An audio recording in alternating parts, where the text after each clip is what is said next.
बाजार से वापसी पर मैं काफी देर अपने नए टाइम टेबल के मुताबिक खालिस अंदाज में बज़ाहिर पढ़ता रहा, लेकिन अंदर ही अंदर कहीं सोच की टिकटिकी और लगी हुई थी। जैसे घड़ी की बैरूनी सुइयां मिनट घंटे दिखाती हैं, लेकिन अंदर की गरारियों की रफ्तार से ये अंदाजा नहीं हो सकता। गो मैं बज़ाहिर बेड लैम्प जलाकर उसकी रोशनी में रात के 3 बजे तक सोशियोलॉजी पढ़ता रहा, लेकिन मेरे अंदर बार बार आफताब की शादी होती रही। कभी कारों से बड़े तकल्लुफ के साथ उतरती औरतें नजर आने लगती, कभी बैरे चाय के ट्रे उठाए नजरों में घूम जाते, कभी आफताब साफ दिखाई देता, उसकी अचकन शलवार, सर से बंधा हुआ सुनहरी तारों वाला सेहरा और गले में पड़े हुए बड़े बड़े नोटों के हार। किस तरह वो फ्रंट सीट का दरवाजा खोलकर अंदर बैठा था और किस तरह उसने अपनी अचकन और हार बैठने के बाद दुरुस्त किए थे।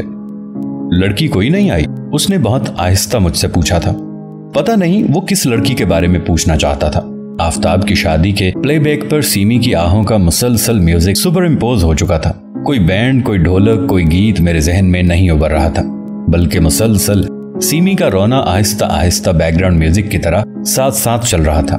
सोशियोलॉजी की किताब मेरे सामने खुली थी। रात का पिछला पहर था और मैं मास्टर गुलाम रसूल की तरह अड़ा हुआ था कि पढ़कर दम लूंगा। सोने, पढ़ने, परेशान ख्वाब देखने का ये तीसरा फेज था जब दरवाजे पर दस्तक हुई और जमाल दाखिल हुआ। कौन है? मैंने कई ख्वाबों को तोड़कर जवाब दिया। जमाल रशीद, दरवाजा खोलो। जब मैंने दरवाजा खोला तो थोड़ी देर के लिए वो भी मुझे अपनी सोच का ही एक हिस्सा नजर आया। क्या है, क्या चाहिए? जमाल ने अपने होंठ काटे, बिखरे हुए बालों में उंगलियां फेरी और बोला, यार अमजद का एक्सीडेंट हो गया है। मुझे अभी अभी इतला मिली है। किसका? अमजद का। वो आफताब की शादी से मेरे साथ वापस आया। बेवकूफ की अकल मुलाहिजा हो, मोटरसाइकिल पर पिंडी गया। रास्ते में ईंटों से लदे हुए ट्रक से उसका मोटरसाइकिल टकरा गया, वहीं एक्सपायर हो गया। यार हम सब उसकी जहानत से कितना खिंचते थे, हम सब उसको बीट करने की कितनी कोशिश करते थे। क्या शहजादगी से मुंह मार गया। खुदा की कसम मुझे इस वक्त बड़ी गिल्ट हो रही है। यार अभी तो वो हमारे साथ था, आफताब की शादी पर। कैसे, क्यों? कई बार मैंने आरजू की थी कि अगर वो इम्तिहान न दे तो मैं फर्स्ट आ सकता हूँ। यार मेरी आरजू ने उसकी जान ले ली। अहमक ना बनो, ऐसी आरजू कभी पूरी थोड़ी होती है। लेकिन उसे मुसीबत क्या थी कि आधी रात को मोटरसाइकिल पर वो फर्स्ट आना चाहता था। कहने लगा यहाँ हॉस्टल में मेरा टाइम वेस्ट होता है, रातों रात पहुंच जाऊंगा, सुबह से तैयारी करूंगा संजीदगी के साथ। वो ये कहते ही फिरकी जैसा घूमकर वापस चला गया। मैं वापस आकर सोशियोलॉजी की खुली किताब को पढ़े बगैर देखने लगा। हर मंजिल पर पहुंचने से पहले अमूमन राहगीरों के साथ यही कुछ होता है। क्रिसमस की छुट्टियों के बाद और इम्तिहानों से कुछ पहले अमूमन अजीब अजीब वाकयात होने लगते हैं। क्रिसमस की छुट्टियों के बाद सीमी कॉलेज में नहीं लौटी। फाइनल के इम्तिहानों से इस कदर करीब आफताब की शादी का हो जाना हादिसा था। फिर अब स्पोर्ट्समैन अमजद की मौत। क्या हर इम्तिहान से पहले नेचुरल सिलेक्शन भी होती है? क्या फितरत कुछ अफराद के फेल हो जाने से खुद डरती है? क्या पास हो जाने की खुशी कुछ पर पेश अज़ वक्त असरअंदाज होती है? हर मंजिल पर पहुंचने से पहले, हर इम्तिहान गाह में जाने से पहले नफरी कम होने की आखिर वजह क्या है? आफताब की शादी से बहुत पहले सीमी लाहौर क्यों छोड़कर चली गई थी?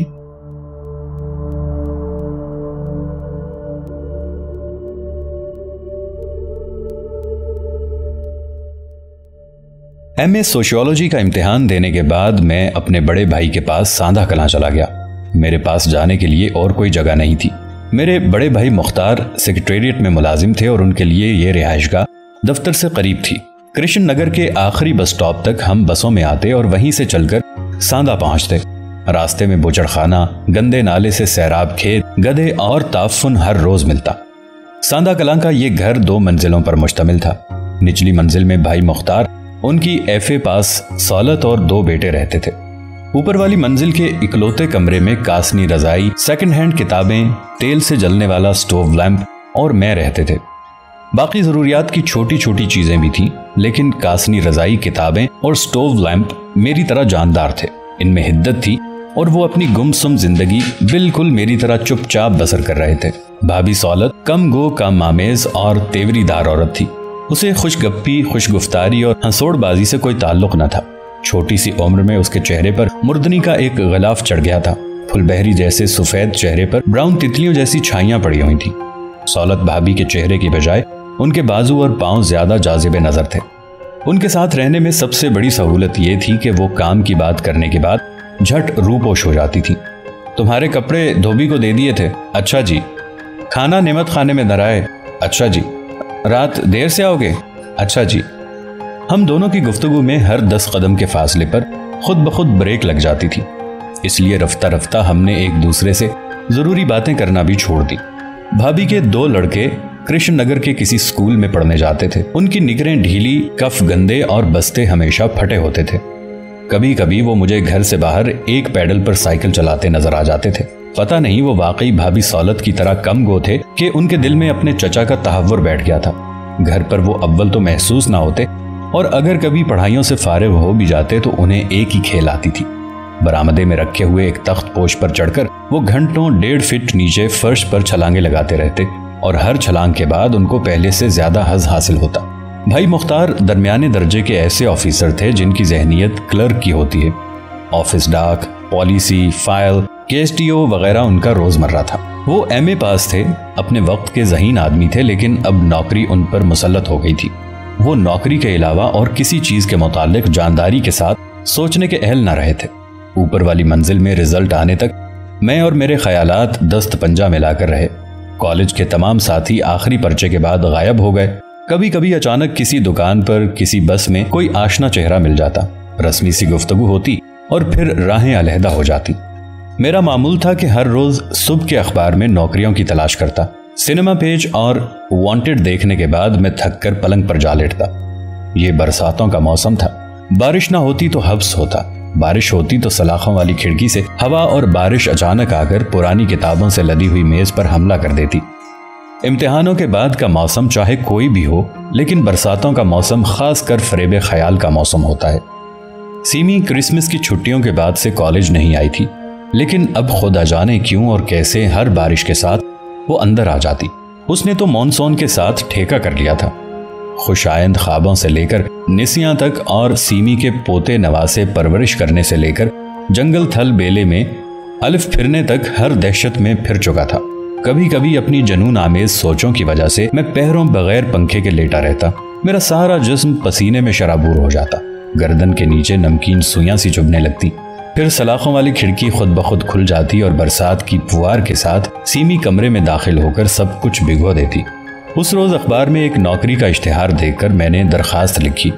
وہ مجھے یقین تھا کہ میں مر رہا ہوں اور مجھے نوکری کی حاجت نہیں ہوگی، پھر بھی میں نے بھائی مختار کو خوش کرنے کے لیے ایک عرضی لکھی اور اسے رجسٹر کرانے کے لیے GPO چلا گیا۔ یہاں ہی اچانک سیڑھیوں پر میری ملاقات آفتاب سے ہوئی۔ وہ کچھ خط لفافے اٹھائے برآمدے میں آ رہا تھا۔ گو وہ کافی دیر میرا روم میٹ رہا تھا، لیکن ہم دونوں میں دوستی تو ایک طرف بے تکلفی بھی نہ تھی۔ یکدم وہ مجھ سے بغلگیر ہو گیا اور بیرونی ممالک سے آئی ہوئی ڈاک کے نیلے لفافے اس کے ہاتھ سے چھوٹ گئے۔ واہ قیوم، کیا خوش نصیبی ہے میری، کیا بروقت ملاقات ہوئی۔ کیا کر رہے ہو آج کل؟ میں نے پوچھا۔ یہاں پوسٹ باکس ہے میرا، ڈاک لینے آیا تھا، آفتاب نے فرش سے لفافے چنتے ہوئے کہا۔ میرا یہ مطلب نہیں، کیا کر رہے ہو آج کل، نوکری، بزنس یا عیش؟ تاجر کا بیٹا کیا کرے گا، تاجری ابے کا کاروبار ہے، ہم بھی دھنس گئے ہیں قالینوں میں۔ وہ میرا ہاتھ پکڑ کر دیر تک باتیں کرتا رہا۔ میں اپنا ہاتھ چھڑانا چاہتا تھا، لیکن آفتاب کی مسکراہٹ ہمیشہ سے ایسی رہی کہ اس کی ہر بات مان لینے کو جی چاہتا۔ ایک دوسرے کو خدا حافظ کہنے کے بعد جب میں بائیں برآمدے کی جانب بڑھا تو پھر آواز آئی، قیوم۔ میں رک گیا۔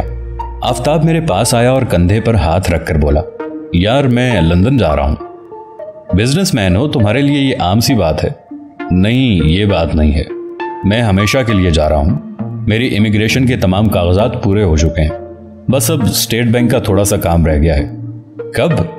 ہفتے کو شام 4 بجے کی فلائٹ سے پہنچ جانا ایئرپورٹ پر، میں تمہارا انتظار کروں گا۔ خدا حافظ۔ خدا حافظ۔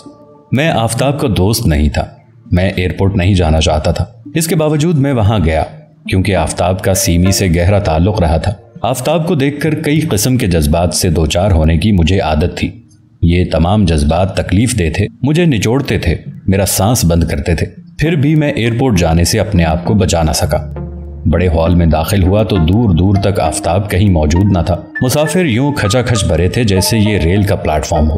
سیلنگ فین بکثرت چل رہے تھے، لیکن اتنے جسموں کی گرمی کے باعث ہوا کہیں نہیں لگ رہی تھی۔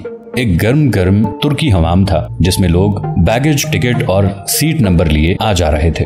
لوگوں کے ٹخنوں سے لوہے کی ریڑیاں بجا بجا کر خاکی وردی والے پورٹر آڑے ترچھے راستہ تلاش کر رہے تھے۔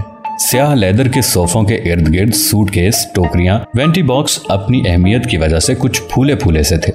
अंदर जंगले की जानिब कतारों में खड़े ऐसे मुसाफिर जो इकोनॉमी में सफर करने वाले थे, इस कोशिश में मसरूफ थे कि उन्हें हवाई जहाज में वहां जगह मिले जहां से फर्स्ट क्लास शुरू होता है और टांगों की जगह खूब खुली होती है। गालिबन कराची जाने वाले जहाज की एक अनाउंसमेंट मेरे आने से पहले हो चुकी थी, क्योंकि कुछ मुसाफिर जंगले के पास खड़े अलविदाई बगलगिरियों में मशगूल थे। फिर उनके मिलने वाले जफ्फियों के फराइज से सुबकदोश होकर बगली रास्ते से बाहर इस तरफ जाने लगे जहां जंगले के साथ खड़े होकर खुला एयरपोर्ट नजर आता है। मैंने सब तरफ नजर दौड़ाई, लेकिन आफताब का कहीं पता न था। मैं उसके रिश्तेदारों से वाकिफ न था। मुझे तो सिर्फ इतना पता था कि उसके मिलने वाले बहुत अमीर हैं। लड़कियां कटे बालों से होंगी, चेहरों पर स्क्वायर ग्लासेस, पैरों में लकड़ियों की हील वाली बदहैयत जूतियां और उन पर आहिस्ता आहिस्ता हाथी के कान हिलाते बेल बॉटम या नीली जीन्स। दूर पार आफताब का पता न था। मैं हर ग्रुप को गौर से देखता रहा, लेकिन कोई चेहरा मुझे आफताब का मुशाबे नजर न आया। एयर होस्टेस लड़कियों की वर्दियां अभी कुछ देर पहले ही बदल गई थी।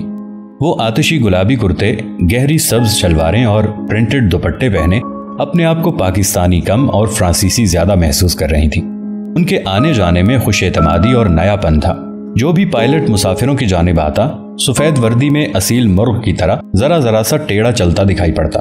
PIA का अमला इस इहाते में कितना अहम महसूस कर रहा था, इसका अंदाजा उन जमादारनियों से लगाना चाहिए जो बड़े बड़े डंडों के साथ बंधी हुई रस्सियों के साथ जगह बनाती मोरों की तरह थिरकती फर्श साफ करती फिर रही थी। मैं 7 अप पीने के लिए क्यूरियो शॉप के पास चला गया। यहाँ से सारा हॉल नजर आ रहा था, लेकिन आफताब का कहीं पता न था और अनाउंसमेंट हो चुकी थी। बैरूनी ममालिक को जाने वाले मुसाफिरों की माएं रो रही थीं, बीवियां आंसू पोंछती सोच में मुब्तला थीं कि वहां स्वीडन में तो आजादी बात है, जाने ये खत भी लिखें कि भूल जाएं, खर्चा भी भेजें कि नई मेम ब्या लें। बाप अपने झूठे पड़ते हुए आजा को घसीट कर बहादुर बनने की कोशिश में आंसू रोक रहे थे। उनकी आरजू थी कि जल्दी से अलविदाई रस्म खत्म हो और वो वापस जाकर चारपाई पर लेटें। भाइयों के दिलों में हसद था। आरजू थी तो इतनी कि कब वो वक्त आए जब उनकी जेब में भी पासपोर्ट हो, वैक्सीनेशन कार्ड हो और वो भी बार बार अपना टिकट निकाल कर देखें और वापस ब्रीफकेस में रखें।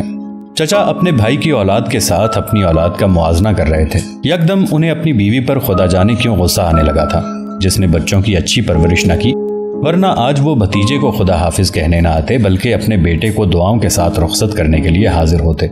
मामू बरादरी उदास थी। हर भांजे भांजी के साथ गुजारे हुए लम्हे फिल्म की तरह आंखों के सामने फिर रहे थे। यकदम उन्हें एहसास होने लगा था कि उनकी बहन बूढ़ी हो गई है और भांजे भांजियां जवान हो गए हैं।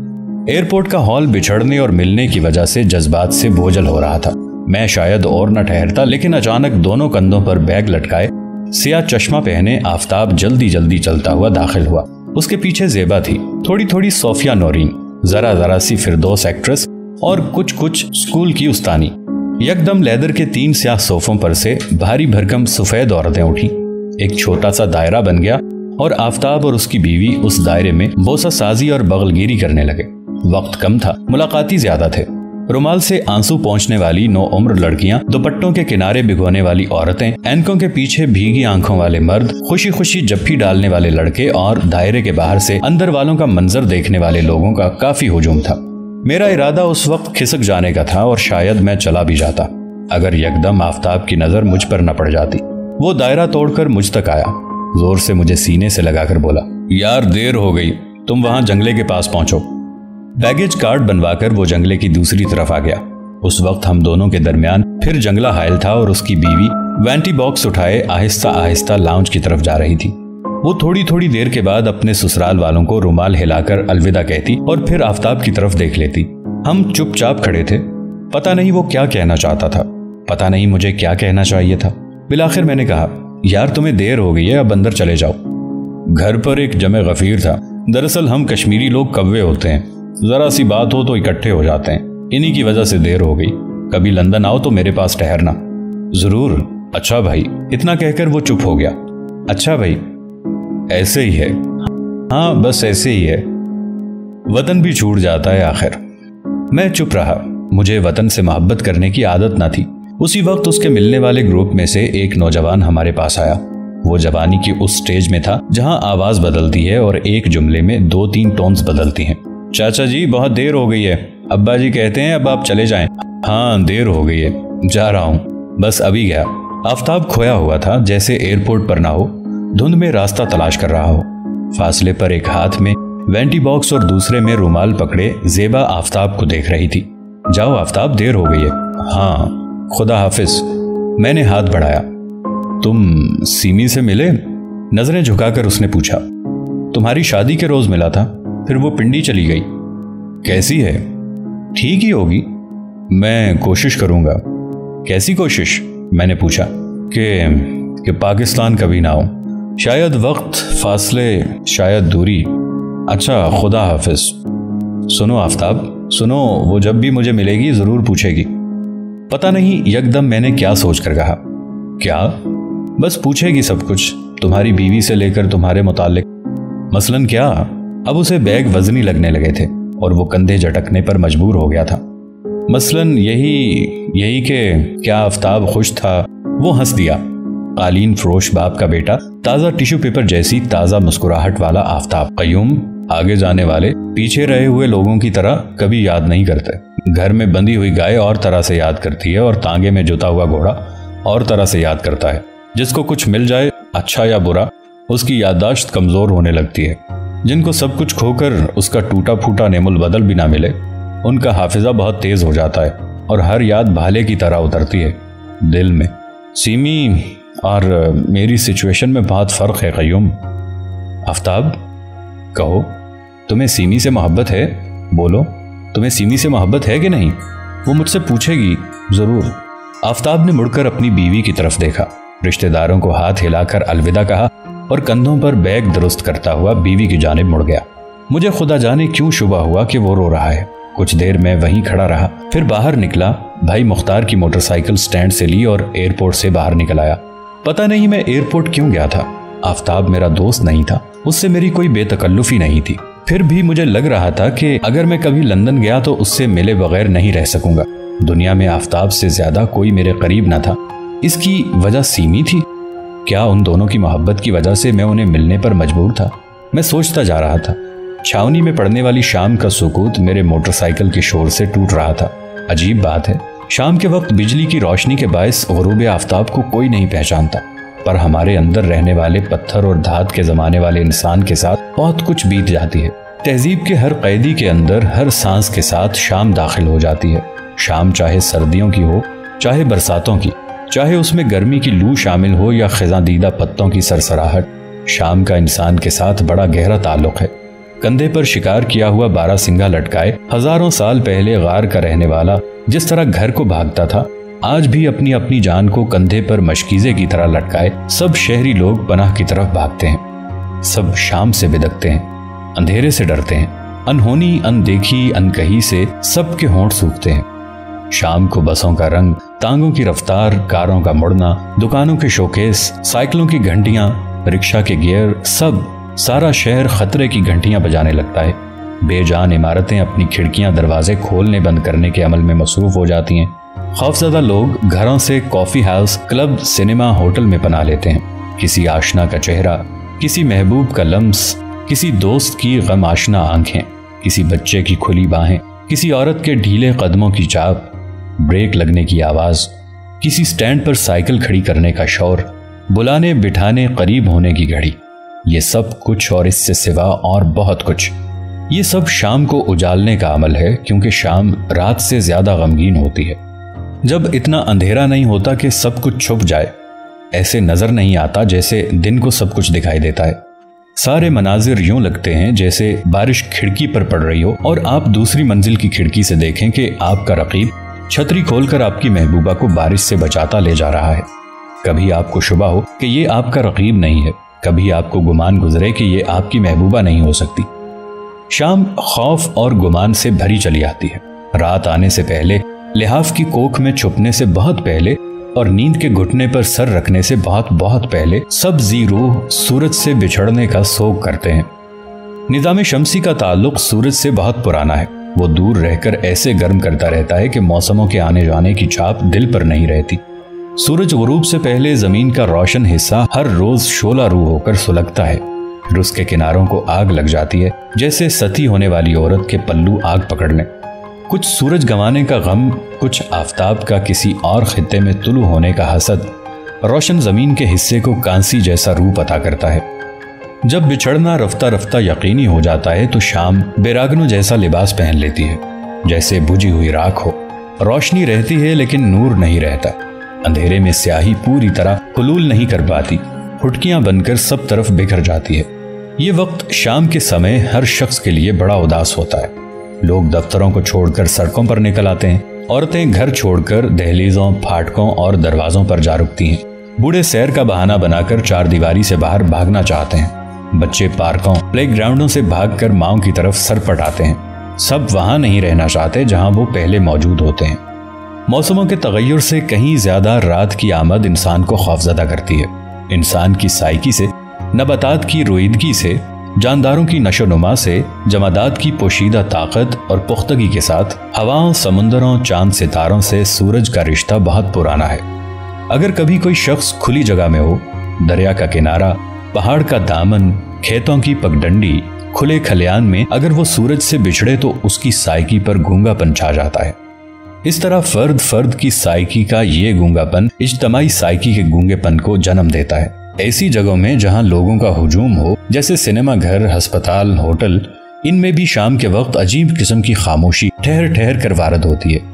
बोलते हुए चेहरे इज्तमाई गूंगेपन से निजात हासिल करने के लिए बोलते चले जाते हैं और खामोश लोग और अंदर धंसते चले जाते हैं। और अंदर महफिलों में तन्हाइयों की निस्बत बढ़ने लगती है। जलवत खलवत का रूप धारती है और लोग अलग अलग महसूस करते हैं कि उनका ये एहसास कि वो मजलिस में रहकर किस कदर तन्हा है बढ़ता जाता है। मुझे शाम उस पुल पर मिली जो छावनी को शहर से मिलाती है। इस पुल के अगब में स्टेडियम था और सामने दो रोया सड़क थी। लाहौर शहर था। पुल के नीचे एक डीजल इंजन शंट करने की हालत में आ जा रहा था। कुछ आफताब से मिलने का असर था, कुछ पुल पर अचानक शाम से मुलाकात हो गई। फिर पुल के नीचे शंट करते हुए इंजन ने एहसास दिलाया कि मैं भी एक ऐसा ही इंजन हूँ। मेरी मंजिल कोई नहीं, सिर्फ मैं आता जाता रहता हूँ। इन सारी बातों ने यकलख्त मुझे उदास कर दिया। उन दिनों मेरी आदत थी कि जब भी मैं खुद तरसी का शिकार होता तो हमेशा लॉरेंस बाग चला जाता। पता नहीं लॉरेंस बाग का नाम बदलकर क्यों जिना बाग रख दिया गया था। कुछ शहर वालों की सलाह से मिल्का विक्टोरिया का बुत उठवाया जा चुका है। यार दोस्तों ने सड़कों के नाम इस्लामी कर दिए हैं। पुराने शहरों को नए नामों से नवाज दिया ताकि पिछली तारीख का निशान न रहे, नई नस्ल पुराने मजालिम के निशानात ना देख सके, फिर उनके दिल में वो नफरत ना जाग सके जो ऐसे सिंबल देखकर अमूमन जवां साल लोगों में जागती है। इस तरह बच्चे अपनी तारीख से भी कटे रहें और रिवायत का हिस्सा भी ना बन सके। मैं मंटगोमरी हॉल की तरफ से बाग में दाखिल हुआ। छोटे से टी स्टॉल के पास मैंने अपनी मोटरसाइकिल पार्क की, एक डिब्बिया सिगरेट खरीदी, पलटकर उन चीड़ के दरख्तों पर नजर डाली जो पहाड़ों को छोड़कर शर्मिंदा शर्मिंदा मैदानों में आबाद हो गए थे, लेकिन जिनके दिल में अभी तक पहाड़ों को देखने की आरजू इतनी शदीद थी कि वो आसमानों की तरफ बहुत ऊपर निकल गए थे। बागों से मोहब्बत करने वाले लोग बेंचों पर, सड़कों पर, घास के टुकड़ों पर मौजूद थे। कहीं दूर रेस्तोरां के स्पीकर से गाने की आवाज आ रही थी। खुली लॉनों में अब इक्का दुक्का कव्वे मौजूद थे। अगर मैं घंटा भर पहले यहाँ पहुंचता तो कव्वों की टोलियां हजारों की तादाद में लॉनों के खड़े पानियों में नहाती नजर आती। मैं बार बार आफताब से मुलाकात की जुगाली जहन में कर रहा था। सीमी कहाँ थी? क्या उसे मालूम था कि आफताब मुल्क छोड़कर जा चुका है? वो पिंडी में किसके पास रहती थी? क्या करती थी? सीमी जैसी लड़कियां किस कदर बेवकूफ होती हैं जो पछताती नहीं इश्क़ हासिल की कलाबाजी खाकर। मलिक तज्जार का बच्चा, वो अपने आप को समझता क्या है? क्या लोगों के दिल इसलिए होते हैं कि अपने दिल बहलावे के लिए इस्तेमाल किया जाए?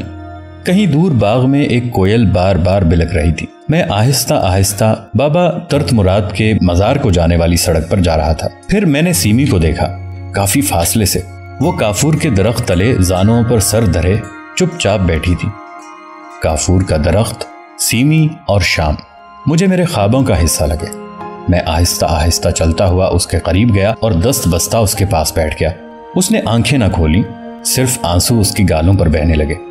वो चौथाई की तस्वीरों में बनी हुई गजाल रूल लड़कियों की तरह उस वक्त इश्क बलब थी। उसकी रूह का हरमोली क्यों जख्मी था और वो इश्क के पानियों में यूं उतर रही जैसे शहर सैलाब के पानियों में गरकाब होते हैं। तुम पिंडी से कब आई सीमी? सीमी ने जवाब न दिया। तुम आफताब को अलविदा कहने आई थी कि वो पहले से ज्यादा खामोश हो गई, यानी जो आंसू बह रहे थे वो भी खुश्क हो गए।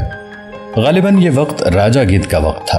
شاید میں نے اس مرتی ہوئی سیمی کو چھاونی والے پل پر سے دیکھ لیا تھا۔ شاید اس متعفن لاش کی خوشبو میرے نتنوں میں ایئرپورٹ پر پہنچی تھی۔ وہ اس قدر دبلی ہو چکی تھی کہ اس کی ناک کا تختہ اب چہرے کو 2 حصوں میں تقسیم کرتا نظر آتا تھا۔ ماتھے کی ہڈی ابرواں ہو کر آنکھوں پر چھجے کی صورت باہر نکل آئی تھی۔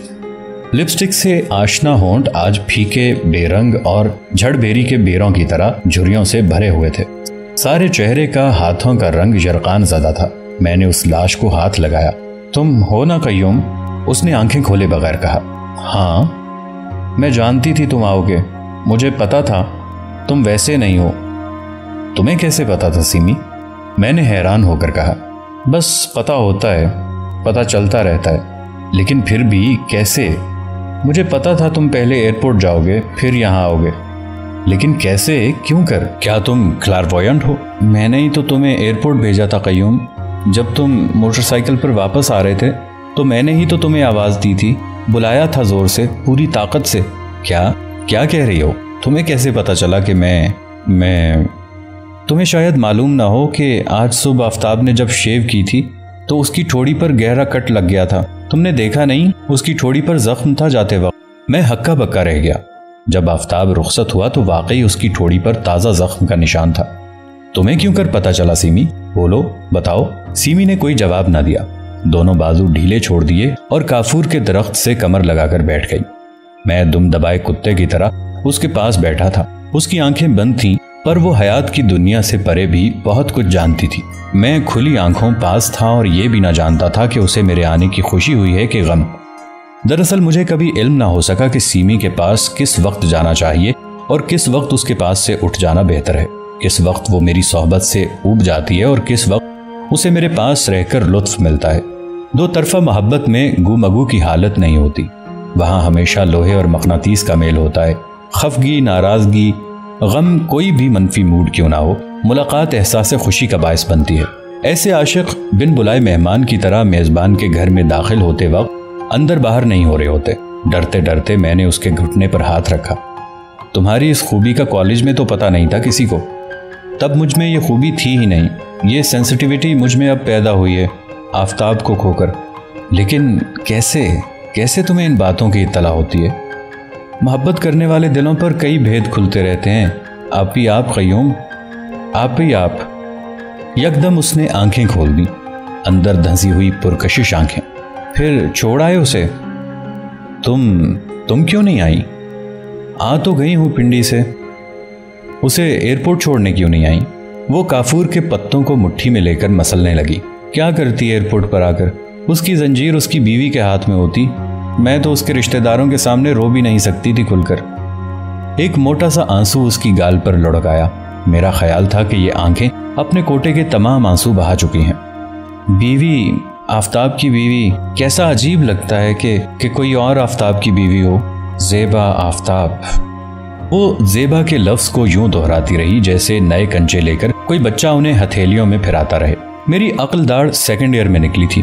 ان دنوں ماموں کے گھر کے لیے یہ ایک بہت بڑا مسئلہ تھا۔ پچھلے مسوڑے سوج کر چھوٹی چھوٹی گلابی پلاسٹک کی گلٹیاں بن گئے تھے۔ ڈاکٹروں کا خیال تھا کہ چیرا دیے بغیر عقل داڑھ کا نکالنا ناممکن ہے۔ میں راتوں کو لیٹے لیٹے ان سوجے ہوئے مسوڑوں پر زبان پھیرتا۔ گلٹیوں میں درد ہوتی، اس درد میں ہلکی سی لذت ہوتی، پھر یہ خوف مسلط ہو جاتا کہ جب ڈاکٹر چیرا دے گا تو کیسی درد ہوگی۔ بار بار آفتاب کی بیوی کا نام لے کر سیمی بھی ایسی ہی خوفزدہ لذت سے آشنا ہو رہی تھی۔ وہ لندن میں اس کے ساتھ رہے گا کسی اپارٹمنٹ میں، ہے نا قیوم؟ میں چپ رہا۔ اس کی گھر کی کھڑکی کے آگے 3 جرنیم کے گملے ہوں گے، دروازے کی کال بیل ڈھیلی ہوگی۔ جب کبھی آفتاب کال بیل پر اپنی انگلی رکھے گا، زیبا اندر سے جا کر اس کے لیے دروازہ کھولے گی۔ لندن میں ٹھنڈ شروع ہو گئی ہوگی، زیبا آفتاب کا ٹھنڈا ہاتھ اپنے گرم ہاتھوں میں پکڑ لے گی۔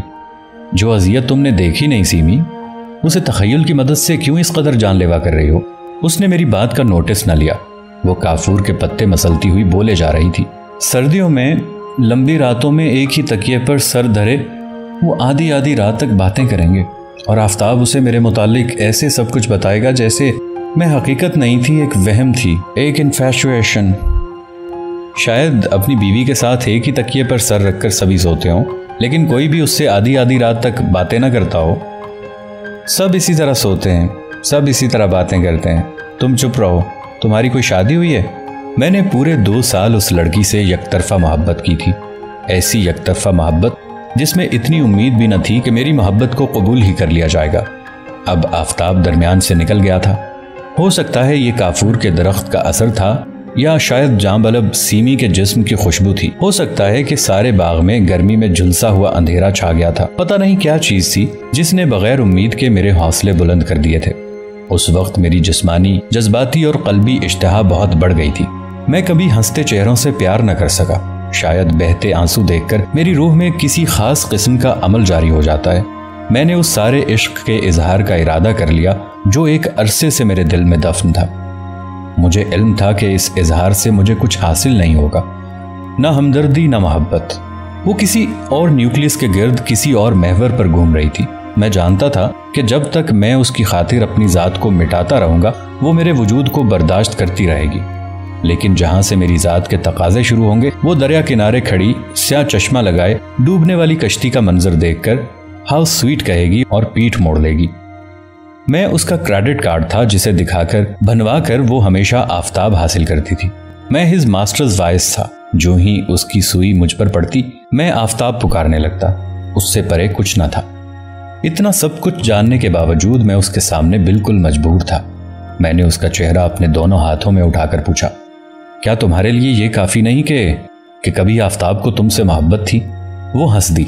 उसका चेहरा मुझसे इस कदर करीब था कि बासी चिंगम की खुशबू के भभाके मेरी तरफ आने लगे।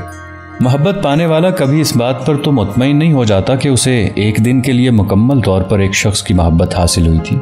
मोहब्बत तो कय्यूम हर दिन के साथ यादा चाहती है। जब तक रोज इस तस्वीर में रंग न भरो तस्वीर फेड करने लगती है। रोज सूरज न चढ़े तो दिन नहीं होता। इसी तरह जिस रोज मोहब्बत का आफताब तुलू ना हो रात रहती है। तुम इन बातों को नहीं समझ सकते। मुझे गम ने फलसफी बना दिया है। तुम्हें क्या पता जमीन का हर कता सूरज क्यों मांगता है? जिस शख्स से मोहब्बत मिले हमेशा उसी के पास रहने को क्यों जी चाहता है?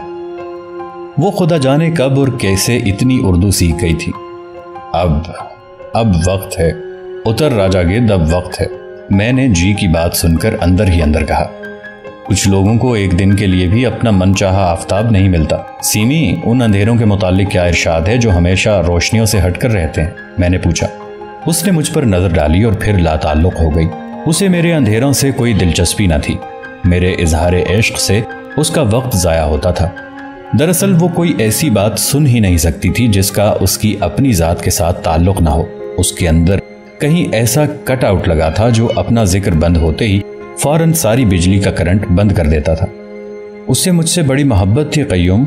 अब तो मैं कोई सबूत भी नहीं दे सकती, लेकिन 5th ईयर में वो मुझसे बड़ी शदीद मोहब्बत करता था। कभी कभी मुझे लगता मेरे बगैर वो मर जाएगा, या शायद ये भी मेरा वहम था। इन बातों से क्या हासिल सीमी? इस तोड़फोड़ से क्या बनेगा? मुझे अब अपना कुछ नहीं बनाना कय्यूम। तुम उसे खत लिखना चाहोगी? नहीं। क्यों? क्या मिलेगा खत लिखकर? मेरे खत तो शाखों पर ही सूख गए। मैंने उन्हें गुलदान में सजाया, ना किसी ने उन्हें गले का हार किया। मैंने उसके कंधे पर हाथ रखा। वो इस तरह कसमसाई जैसे गलती से ठंडे पानी का शॉवर सर्दियों में अपने ऊपर खुल जाए। सुनो सीमी, तुम मॉडर्न लड़की हो। तुम्हारे कटे हुए बाल हैं, लिबास, चाल ढाल सब मॉडर्न है। तुमने आफताब की नकल में अपने आप को मशरकी कर लिया, उर्दू सीख ली, ये और बात, लेकिन अंदर से तुम लिबरेटेड लड़की हो। खुदा कसम, ऐसी लड़की कत्ल करती तो अच्छी लगती है, कत्ल होती हुई कुछ ओपरी सी लगती है। फिर मैं क्या करूं कय्यूम? उसने ज़ेबा को मुझ पर क्यों तरजीह दी? क्यों? आज का मॉडर्न मर्द और औरत समझौता करते हैं माहौल से, अपनी गलतियों से, अपनी जेनेटिक्स से। वो अब रात के पहले अंधेरों में खो रही थी। सिर्फ उसकी आंखों की धंसी हुई चमक जुगनों की तरह अंधेरा रोशन करना चाहती थी। उसकी खातिर मैंने MA छोड़ा, घर छोड़ा और वो मुझे छोड़कर चला गया। मेरा दिल मानता है तो मर जाने को जी चाहता है। आफताब चला गया, अब कुछ हो थोड़ा सकता है। मैं उसको समझाने के अंदाज में बोला, सुनो सीमी, इन बातों से कुछ नफा नुकसान नहीं होता कभी। ये बातें हर जगह, हर समय, हर रुत में यहाँ वहाँ होती रहती हैं। तुम्हें कभी इस एतकाद से नहीं हटना चाहिए कि जैसी मोहब्बत उसने तुमसे की फिर कभी किसी से नहीं कर सकेगा। तुम्हें कैसे पता चला? कोई सबूत है तुम्हारे पास? वो बड़ा शर्मीला और मोहतात था सीमी। मैंने किसी लड़की से उसे बात करते कभी नहीं देखा, लेकिन तुम्हारी जानिब वो खुद ब खुद खिंचा जाता था।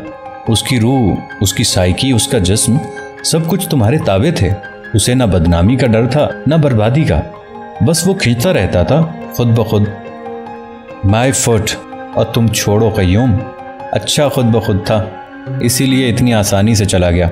ऐसी सीमी को मैं क्या बताता कि मैं उससे पूरे 2 साल इश्क करता रहा हूँ, शायरों का सा इश्क, मजजूबों की सी लगन के साथ। मैं ऐसी लड़की को क्या बताता कि कुछ लोग पहाड़ों की उस जानिब होते हैं जहां सूरज कभी नहीं चमकता, जो सूरज की हिद्दत को हवाओं से अखज़ करते हैं। कुछ लोग अपने जिस्म पर खुशबू नहीं लगाते, दूसरों के लिबास में लगी खुशबू को सांसों से अपने अंदर पहुंचाते हैं। मुझे तुमसे मोहब्बत है सीमी, क्या यह तुम्हारे लिए काफी हो सकती है? मैंने लजाजत से कहा। आई एम सॉरी, लेकिन मैं तुम्हारी मोहब्बत को क्या करूं क़य्यूम? उसका तो निकाह हो गया, पूरा और असल, पक्के कागज वाला। किसी नौबयाहता बेवा की तरह वो मेरे कंधे से लगकर होले होले कराहने लगी। मैंने उसके सर को बोसा दिया। ये बोसा मेरी रूह का तोहफा था।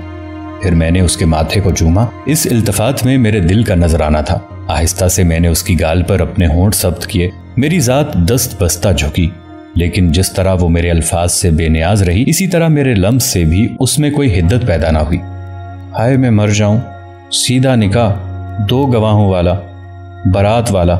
हमें तो कभी लड़ाई भी नहीं हुई, हम तो कभी एक दूसरे से नाराज भी नहीं हुए, फिर ये कैसी सजा दी मुझे? क्यों क़य्यूम, क्यों? सुनो सीमी, न शादी का मोहब्बत से ताल्लुक है, न मोहब्बत का शादी से। साख्ता को बेसाख्ता से क्या मेल? वो यकदम सीधी बैठ गई। कभी कभी सोशियोलॉजी की क्लास में वो किसी प्रोफेसर से बहसने लगती तो उसके चेहरे पर ऐसे ही उतार चढ़ाव आ जाते थे। लेकिन शादी का रफाकत से तो ताल्लुक है, एक पलंग, एक छत, एक घर, सांझे बच्चे। इन चीजों को तुम पूरे तौर पर इग्नोर भी नहीं कर सकते क़य्यूम। मैं चुप रहा। वो देर तक मेरा चेहरा देखती रही, लेकिन इस देखने में मेरी पहचान न थी। वो मुझसे परे प्रोफेसर सुहेल की निगाह से एक अहम मसले को एक तालीम याफ्ता लड़की की निगाह से देख रही थी। वो उस वक्त अल्फाज तलाश कर रही थी जैसे कम बैलेंस वाले लोग चेक लिखते वक्त जहन में पड़ता लगाते हैं कि कितनी रकम का चेक लिखें तो पैसे मिल जाएंगे। वो बार बार मुंह खोलती और बंद कर लेती। उसके अंदर का प्रेशर खुलने के लिए बेकरार था, लेकिन निकास की कोई सूरत न थी। शायद उसे ये भी मालूम नहीं था कि मैं उसके सर, माथे और गालों को चूम चुका था। मैं पिंडी वापस नहीं जाना चाहती, हालांकि वहां मुझे एक ट्रैवल एजेंसी में नौकरी मिल गई है। चली जाओ। नहीं जा सकती। फिर यहाँ लाहौर में मेरे पेरेंट्स हैं, मैं उनके पास जा सकती हूँ। तो चलो, मैं तुम्हें छोड़ आऊंगा। नहीं जा सकती। तो कहाँ जाओगी इतनी रात गए? यहीं रहूंगी। इतनी गर्मी में सारी रात? जब तक मुझे समझ ना आ जाए क़य्यूम कि उसने मुझे क्यों छोड़ा, या मेरा दिल ना मान जाए कि ये सब कुछ झूठ था, मैं कहाँ जा सकती हूँ भला? बताओ ना। मुझे कुछ समझ ना आती थी कि मैं क्या करूं। अब गवर्नमेंट हाउस के सामने मॉल रोड के ट्रैफिक की आवाज भी कम हो चली थी। गर्मी थी, हब्स था और सारे में काफूर की अंधी खुशबू थी। एक कॉन्वेंट की पढ़ी लिखी लड़की का मुंह जोर इश्क था। तुम आफ्ताब को नहीं जानती। वो किसी प्रेशर तले कुछ भी करने का आदी नहीं था। उसने तुम्हें किसी दबाव तले नहीं चाहा और किसी प्रेशर तले उसने शादी नहीं की है। इस बात से तुम्हें समझौता करना होगा सीमी। आफ्ताब का जिस्म जरूर ज़ेबा का है, लेकिन उसका दिल। वो अब फिर क्लास में बैठी थी। उसके चेहरे पर सवाल भी थे और जवाब भी, जैसे वो सोशियोलॉजी की कोई दकीक किताब सारी रात पढ़ती रही हो। जाने दो क़य्यूम, इंसानों के हिस्से बखरे नहीं हो सकते। आदमी दौलत बांट सकता है, मुराद में इंसाफ कर सकता है, लेकिन अपने अंदर को टुकड़े टुकड़े करके कुत्तों के आगे नहीं डाल सकता। पता नहीं तुम मेरी बात समझ भी रहे हो कि नहीं। सुनो यंग मैन, टुकड़े टुकड़े इंसान से किसी की सैरी नहीं होती। अगर मेरी उससे शादी हो जाती तो क्या मैं बर्दाश्त कर लेती कि दिल में वो किसी और की परस्तिश करता रहे और जिस्मानी तौर पर मेरा रहे? कभी गाड़ी आधे या पौने पहिए पर भी चलिए। आदमी पूरा मिल जाए तो खला नहीं भरता। तुम आधे पौने की बात कर रहे हो। मैंने सीमी पर नजर डाली। मैंने महसूस किया कि मुझे कुछ सौदा है जो मैं इस गर्मी में, जबकि जमीन और आसमान दोनों हब्स में लरज रहे हैं, गहरी रात के वक्त एक अजनबी लड़की के साथ बैठा हूं। ऐसी लड़की जिसका महबूब उसे छोड़कर लंदन चला गया और जो उसके फिराक में आगे पीछे दाएं बाएं कुछ नहीं देख सकती। लेकिन हम तो करगस जाति के लोग हैं। हम तो अजल से उन मर्दों पर पले थे। हम गिद्ध बरादरी के लोग सीमी को आधे पौने की बात क्या समझाते? हम तो गर्म खून के आदी ही न थे। हम उसे कैसे समझाते? कुछ लोगों को सिर्फ जिस्म के सहारे जिंदा रहने का हुक्म होता है। جب آفتاب نے مجھ سے کہا کہ وہ شادی کر رہا ہے تو میں نے اس سے پوچھا تھا کیوں آفتاب، پر اس نے میری کسی بات کا جواب نہیں دیا۔ شاید اس کے پاس ایسا کوئی جواب نہیں تھا جو اس کی اپنی تشفی کر سکتا ہو۔ اس روز اس نے آسمان کے رنگ سے بھی ہلکی چیز کلاتھ کی قمیض پہن رکھی تھی۔ میں نے اسے کالروں سے پکڑ کر اتنی بار پوچھا کہ اس کے کالر کی سلائی نکل گئی۔ قیوم، کیا پوچھا؟ دل ساتھ نہ ہو تو شادی کا فائدہ آفتاب، جسم ساتھ نہ دے تو ہمیشہ کے سنجوگ سے حاصل۔ میں اسے کھینچتی رہی، پوچھتی رہی، اور وہ کہتا رہا کہ کیا لنگڑے زندہ نہیں رہتے، کیا اندھے چلتے پھرتے نہیں۔ میں مر رہی تھی اور وہ کمینہ میری بات کا جواب بھی نہیں دیتا تھا۔ یہ کہتے ہوئے وہ دوبارہ مر رہی تھی۔ اس وقت ریستوران سے آنے والی موسیقی کی آواز بند ہو گئی۔ دیر سے جانے والوں کی چاپ بھی سنائی نہ دیتی تھی۔ کبھی کبھی دور سے کسی سپاہی کی سیٹی اچانک سے نکل کر درختوں پر سوئے پرندوں کو جگا دیتی، اور تھوڑی دیر کے لیے درختوں پر پھڑ پھڑانے کی ہلچل ہوتی اور پھر سب خاموش ہو جاتا۔ ستمبر کی گرم رات کا پچھلا گرم پہر میں نے اپنا سب کچھ داؤ پر لگا دیا۔ اس کے دونوں کندھے جھنجھوڑ کر میں نے پوچھا، تمہیں محبت چاہیے، وفا چاہیے، رفاقت؟ ہاں، میں بچپن سے بہت پیمپرڈ ہوں قیوم۔ میں محبت کے بغیر زندہ نہیں رہ سکوں گی، لیکن اب زندہ رہنے کی ضرورت بھی کیا ہے؟ بار بار متعدی بیماری کی طرح مایوسی اس پر حملہ کر دیتی۔ میں تمہیں زندہ رکھوں گا، جس طرح 7 ماہ کے بچے کو ہسپتال کے انکیوبیٹر میں زندہ رکھتے ہیں۔ اچھا قیوم، تم مجھے بچا لو گے اس سے، سیمی سے؟ میں جانتی ہوں تم بھی مجھے مرنے کے لیے چھوڑ دو گے کسی دن۔ نہیں سیمی، میں تمہیں اپنی روح کی حدت سے زندہ رکھوں گا۔ خدا قسم میں تمہیں مرنے نہیں دوں گا، نیور۔ یہ صرف گدھ جاتی کی عقل ہے کہ وہ مرے ہوں سے زندگی کا وعدہ کرتے ہیں۔ اس وقت میرے پاس کچھ نہ تھا، صرف ہمدردی کا سترنگا جال۔ آفتاب نے یہ غزال شہر شکار کیا تھا، مجھے اس مردہ لاش کو کھانے کا حکم تھا۔ وہ نربل نڈھال کافور کے درخت تلے نیم مردہ پڑی تھی۔ یہ لارنس باغ کا وہ حصہ تھا جہاں شام پڑتے ہی جنات کا پہرا ہو جاتا ہے۔ کئی صاحب دل لوگوں کو یہ جنات خود مل چکے ہیں۔ کچھ نے ان کو مشعلیں جلائے درختوں میں غائب ہوتے دیکھا ہے، کچھ ان گنجے سر 9 گز قد دیکھ کر باغ سے سرپٹ بھاگے ہیں۔ اس وقت انہی جنات کے خوف سے کوئی مالیدار چوکیدار سپاہی ادھر نہیں آتا۔ سارے میں جگنو مکیش لگے دوپٹے کی طرح چمک رہے تھے، اور سیمی کافور کے پتوں پر ہلکے ہلکے پسینے میں ٹھنڈی بوتل کی طرح ہولے ہولے بھاپ چھوڑ رہی تھی۔ یہاں سیمی سے میرا ایک نیا تعلق پیدا ہوا، جسمانی رفاقت کا بانج سفر۔ سیمی کو اپنی پرواہ نہ تھی، وہ آفتاب کے بعد کس کی تھی، کیوں تھی، اس بات کی اسے خبر نہ تھی۔ دراصل مغربی تعلیم نے اس کے اندر ایک خاص قسم کی منفرد وفا پیدا کر دی تھی، جس کا تعلق صرف روح سے تھا۔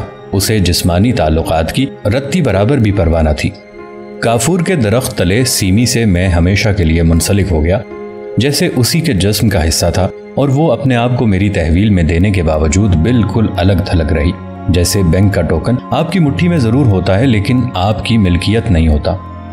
جب آفتاب کو اس کے جسم کی ضرورت نہ تھی تو اس کا جسم کوڑے کا ڈھیر تھا۔ اب اسے فکر نہ تھی کہ اس کوڑے کے ڈھیر پر کون اپنی غلاظت پھینکتا ہے۔ میرا جسم میرے سپرد کرنے سے کچھ لمحے پہلے وہ ملامتیہ فرقے میں شامل ہو گئی، اور دیکھتے ہی دیکھتے شہریار سے بے دیار ہو گئی۔ سیمی میں اتنی قوت نہ تھی کہ وہ میرا مقابلہ کر سکتی۔ وہ مرنے سے بہت پہلے مرنے کا راز پا گئی تھی۔ اس نے منہ سے ایک لفظ نہ کہا، کھلی آنکھوں سے مجھے ایسے دیکھتی رہی جیسے میں موجود نہیں تھا۔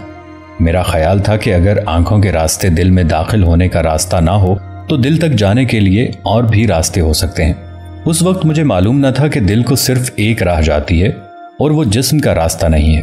جسم کے جنکشن پر انجن رک سکتا ہے، کوئلہ پانی درست کر سکتا ہے، لیکن ہمیشہ جنکشن پر کھڑا نہیں رہ سکتا۔ جسموں کے اتصال سے ایک نیا جسم، ایک نئی روح جنم لے سکتی ہے، لیکن ایک روح دوسری روح سے نہیں مل سکتی، بشرطے کہ ان کی روحیں پہلے سے یک رنگی اختیار نہ کر چکی ہوں۔ ویسی صورت میں یہ ملاپ بندوق کی لبلبی کا کام دیتا ہے، طرح طرح کی آواز بھی نکلتی ہے، فائر بھی چلتا ہے، 2 شکار ایک وقت میں مرتے ہیں۔ روحوں کا اتصال پہلے نہ ہو چکا ہو تو جسمانی تعلق احساس گناہ بھی ہے اور ہمہ شکستگی بھی۔ جب میں نے اس کا کف دوبارہ بند کیا تو وہ آنکھیں بند کیے چپ لیٹی تھی۔ وہ نہ میرے ساتھ تھی نہ میرے مخالف۔ وہ کسی ایسے شرابی کی بیوی تھی جو 1000 مجبوریوں کے باعث مدافعت کے قابل نہیں رہتی۔ یہ بھی عجیب رابطہ تھا۔ مردار کو گدھ ہڈیوں تک شفاف کر چکا تھا، لیکن وہ اپنی بے عزتی کا نظارہ کرنے کے لیے موجود ہی نہ تھی۔ وہ تو اس وقت کہیں اور تھی، کسی اور کے ساتھ۔ یہ بھی اپنی نوعیت کا رابطہ تھا۔ ادھر سے کوئی مدافعت نہ تھی۔ سومناتھ کا مندر کھلا پڑا تھا، صرف ارد گرد ایک بھی پجاری نہ تھا۔ सीमी किस्म की कोई रूह कोसों मील तक मौजूद न थी। जिस वक्त हम दोनों एक दूसरे से जुदा हुए हम मुकम्मल तौर पर खोखले थे। मैं जानता था कि सीमी कभी मेरी ना हो सकेगी। वो गालिबन समझती थी कि अपने साथ मेरी लानत लगाकर उसने आफताब से बदला ले लिया है। शायद वो अपने आप को जलील करके ही अपनी जात को कुछ देर के लिए बचा सकती थी। रात के पिछले पहर का चांद चीड़ के दरख्तों में कुर्स बनकर टंगा हुआ था। चलें? सीमी ने बिलाखिर पूछा। कहाँ? डरो नहीं, मैं YWCA जाऊंगी। मैं नहीं डरता किसी चीज से। अगर मैं तुम्हारे घर जाना चाहूं तो चलो ना। मैंने उसका बाजू घसीट कर कहा। नहीं कयूम, मेरा कोई घर नहीं है, मुझे YWCA तक पहुंचा दो, वहां मेरी एक सहेली रहती है। इतनी रात गए? वो जानती है मैं पागल हूं। असाइनमेंट लिखते वक्त तो मुझे मालूम नहीं था, लेकिन आज मैं प्रोफेसर सोहेल को बता सकती हूँ दीवानेपन की असली वजह। जिस वक्त हम टक शॉप नुमा कैफे के पिछवाड़े पहुंचे तो सीमी ने मेरे बाजू को हाथ से पकड़ लिया। कयूम? हाँ? मोटरसाइकिल मत चलाना बाग में, मॉल पर जाकर स्टार्ट करना। क्यों? इस वक्त हमें किसी सिपाही ने देख लिया तो थाने ले जाएगा। मुझे अपनी तो फिक्र नहीं है, कोई मुझे थाने लेकर जाए कि जहन्नुम ले जाए, लेकिन तुम्हारा रिजल्ट निकलने वाला है, फिर तुम्हें नौकरी चाहिए होगी। मुझे परवाह नहीं है। होनी चाहिए ना परवाह। सिपाही नाजेबा हरकतें करने वालों को थाने ले जाते हैं। गंदे बच्चे, नक्शे अमन है ये भी। वो हल्का सा मुस्कुराई। पहली बार मैंने महसूस किया ये मुस्कुराहट दुख में डूबी हुई थी। मेरी मोहब्बत ने, मेरी जिस्मानी वारफ्तगी ने उसके वजूद को जरा सा भी ड्राई क्लीन नहीं किया था।